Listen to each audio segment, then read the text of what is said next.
नमस्कार, बहुत बहुत स्वागत है आपका। आप देख रहे हैं एबी न्यूज़ में आपका दोस्त जितेंद्र। प्रारंभ करेंगे आज के कार्यक्रम को, लेकिन पहले मुख्य समाचार। लेडी डॉक्टर के पोस्टमार्टम रिपोर्ट में कई खुलासे, मिले सबूत, शरीर पर 14 बड़े घाव। चंपई सोरेन की बगावत के बाद अब मंत्री बत्रा गुप्ता का बड़ा बयान। हिमाचल के मलाणा में श्रावणी मेले में ग्रामीणों ने डाली नाटी। मौत को सुसाइड में बताने की जल्दी क्यों, सीबीआई को संतोषजनक जवाब नहीं दे रहे पूर्व प्रिंसिपल। बीजेपी के बाद टीएमसी ने मांगा इस्तीफा। भारत के लिए उगला जहर, यूनिस के सलाहकार नाहिद ने बताई दिल्ली से तकलीफ। ममता बनर्जी ने दुष्कर्म पीड़िता का रेट किया फिक्स। ट्रेनी डॉक्टर के वकील का आरोप, गवाह खरीदती है सीएम। राहुल ने केंद्र पर साधा निशाना, कहा यूपीएससी में सीधी भर्ती, दलित, ओबीसी और आदिवासियों पर हमला। जिस मुद्दे पर हमेशा अलर्ट रहता है भारत, पहली पॉलिसी स्पीच में उसी को टच कर गए बांग्लादेश के नए प्रधानमंत्री।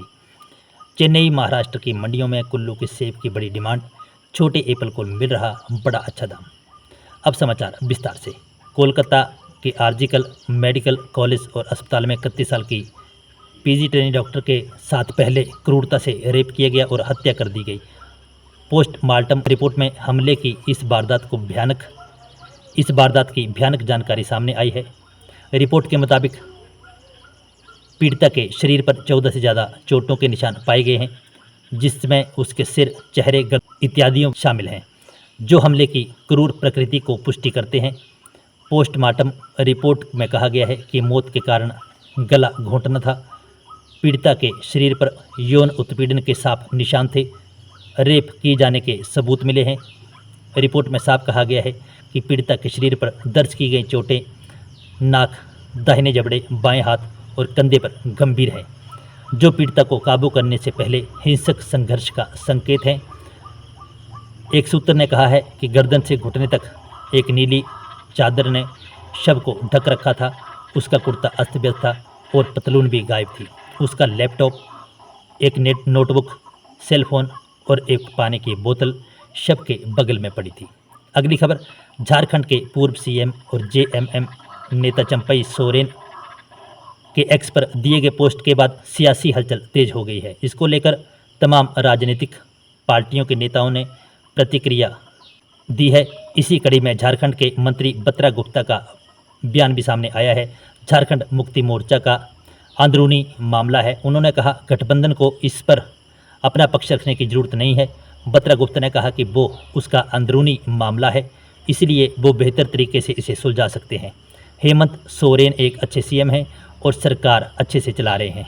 वे गुरुजी के पुत्र हैं, राजनीति की बारीकियां समझते हैं। इस पर हमारी तरफ से कुछ कहना उचित नहीं है। बाबूलाल मरांडी ने कहा कि अपने ध्येय से विमुख होकर भ्रष्टाचार की ओर बढ़ रही पार्टी को जब लॉबिन में सचेत करने का प्रयास किया तो उनके खिलाफ ही दुष्प्रचार कर दिया गया। चंपई सोरेन और लॉबिन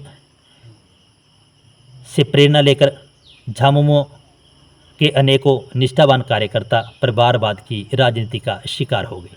अगली खबर, देश के ऐतिहासिक गांव मलाणा में देवता जमलू के सम्मान में श्रावणी मेले का शानदार समापन हो गया। 5 दिनों तक मलाणा के श्रावण मेले में धूम रही। 15 अगस्त को जागरे के साथ श्रावण मेले का आज आगाज़ हुआ। श्रावण मेले में देवता जमलू की देव परंपराओं का निर्वहन किया गया। मलाना देवता जमलू की तपोभूमि है। वहां पर देवता जामलू के नियमों के तहत ही लोग काम करते हैं। सोमवार को ग्रामीण पारंपरिक परिधानों से सजकर जमलू के स्थान पर एकत्र हुए और इसके बाद कुलबी वाद्य यंत्रों के साथ नाटी डाली गई। मलाना के लिए सड़क बंद होने के चलते इस बार श्रद्धालु कम संख्या में पहुंचे, लेकिन लोगों का उत्साह कम नहीं हुआ।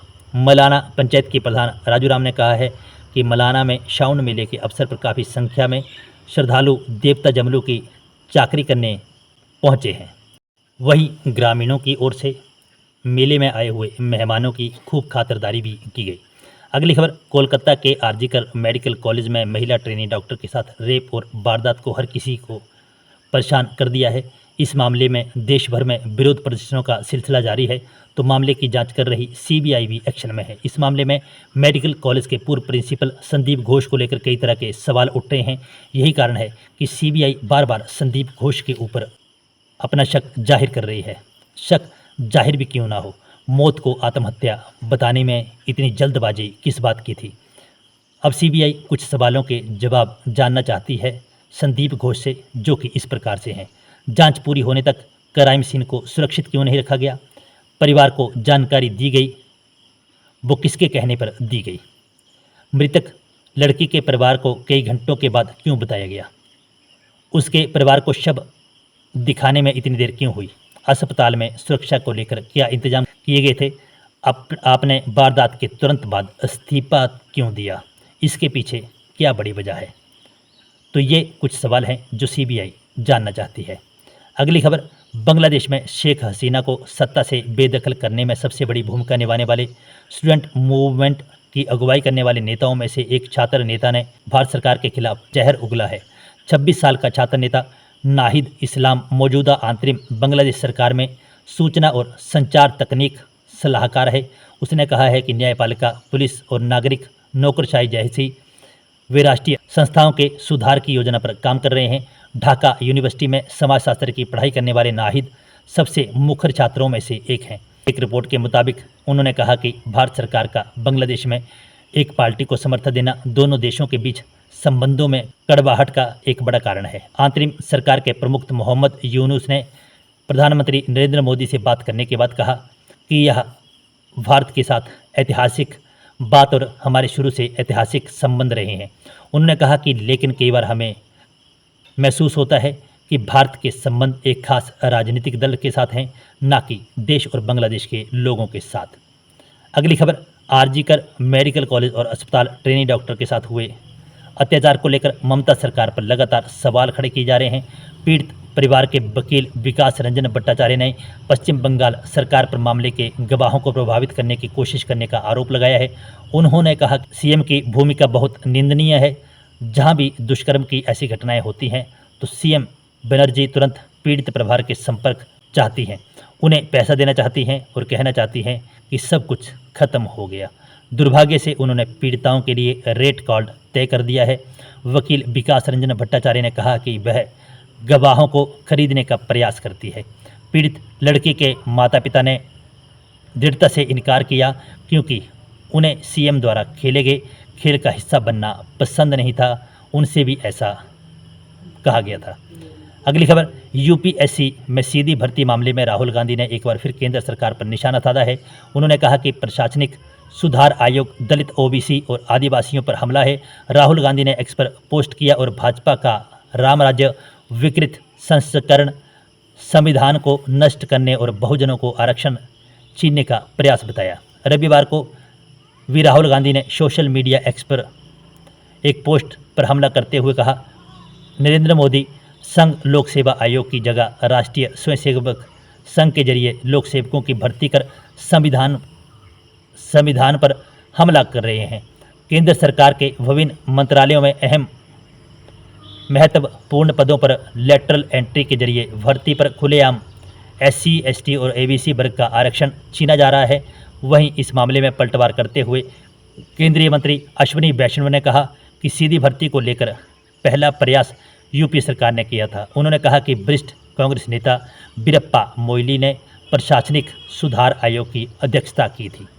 अगली खबर, बांग्लादेश की अंतरिम सरकार के प्रधानमंत्री मोहम्मद यूनुस ने पहली बार अपनी पॉलिसी को लेकर भाषण दिया। उनके इस भाषण से साफ हो गया कि वे अपने नेतृत्व में बांग्लादेश को किस दिशा की ओर लेकर जाने वाले हैं। उन्होंने अपनी पहली पॉलिसी भाषण में पड़ोसी देशों से होने वाली समस्या के साथ साथ देश की आर्थिक मजबूती पर भी ध्यान दिया है। मोहम्मद यूनुस ने रविवार को राजनयिकों और संयुक्त राष्ट्र के प्रतिनिधियों के सामने अपनी प्राथमिकताएं बताते हुए वादा किया कि उनकी सरकार बांग्लादेश में शरण लिए हुए 10 लाख से ज़्यादा रोहिंग्या लोगों की मदद के लिए प्रतिबद्ध है। इसके अलावा उन्होंने बांग्लादेश के गारमेंट्स कारोबार को बनाए रखने के लिए भी बात कही।